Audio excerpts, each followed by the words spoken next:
What kind of outcome do we get from this price dynamics? I tell you this, Tom, that the basic fact to recall here is that if you look at rates over a 500-year period, you will see that what we have today, particularly in Europe, with the 10-year bund, is we have never seen it before, ever, both in nominal terms and in real terms.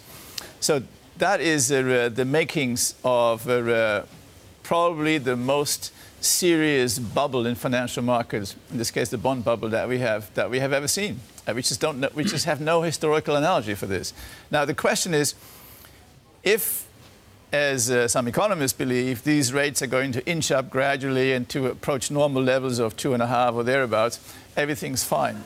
But you and I know that looking at financial markets that rates don't behave that way. Asset prices don't move smoothly.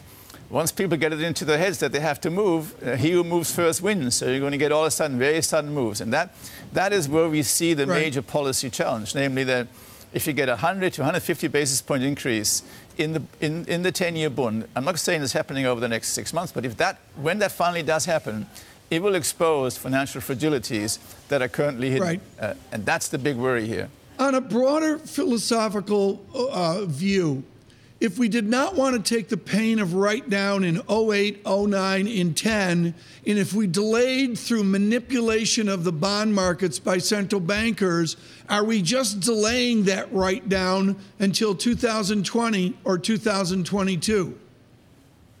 Absolutely. We have been saying this for the last 8 years, that central banks have, including the ECB, have played a very, very constructive role in providing liquidity at a time when it was necessary to keep the system stable.